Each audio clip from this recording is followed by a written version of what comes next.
we have a question for her, or okay, we have a question for her, and then Chair. Thank you. Okay. Thank you, Professor Madonsela. It's Visvan Reddy here from MK Party. In your presentation, you put up a quote from Honorable President of South Africa, Cyril Ramaphosa, in which he said in 2024 that we are nearing the end of 10 years of state capture. I know you have been very vocal about state capture. You've mentioned it in your presentation, but I think the important thing that you emphasize is the question of ethical leadership. And I think we need to be able to deal with this question effectively. We need to go right back. And I'd like to pose a very pointed question to you, and I would like to get your views on this. And this relates to pre-1994, when the government was about to be formed, when it became known in business circles that certain individuals from the ANC would occupy leadership positions in the country. The leader of government business at the time was Ramaphosa. And we found that prior to 1994, he was offered shares in many of the established white-owned companies. My question to you is that, knowing that he was going to come into government and serve a critical role in the government of South Africa, do you think that his acceptance of these shares was an ethical decision?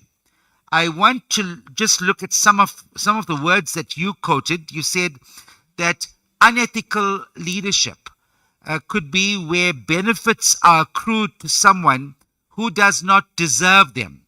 Now, these were free shares, in inverted commas, and later we realized that many of the companies that had offered him these shares are actually companies that relied on government decisions to stay afloat and to exist and to entrench their influence in South Africa post-democracy.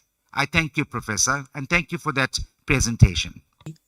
Questionable scheme, but not for the president, because obviously there's no free lunch. Those who extended benefits to the newly governing, they knew that, or to relatives of the newly governing, they knew that they were planting a seed.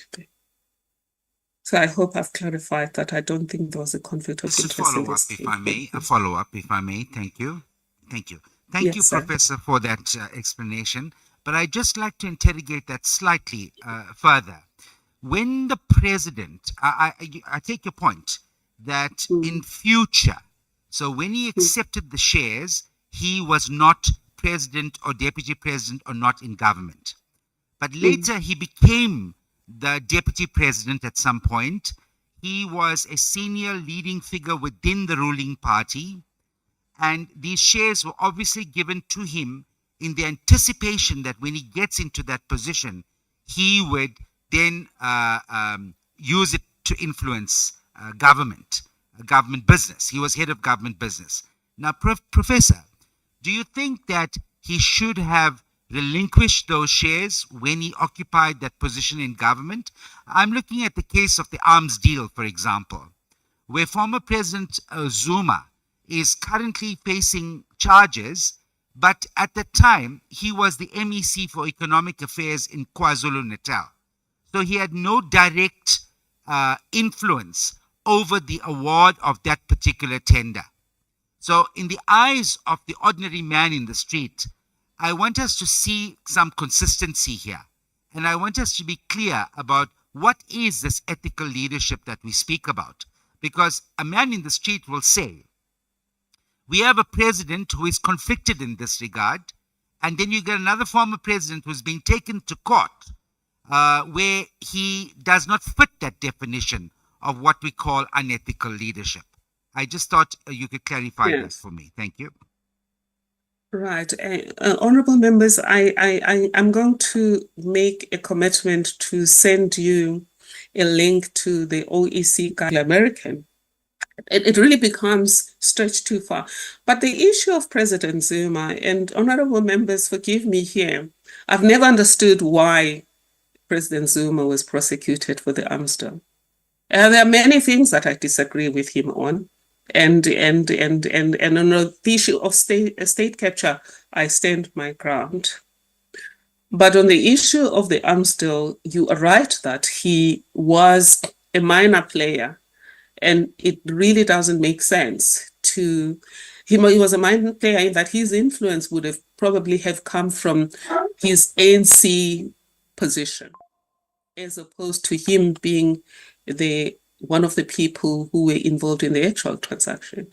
With the people involved in the actual transaction having not been prosecuted, it remains weird that he was prosecuted, but it's not my place to deal with that.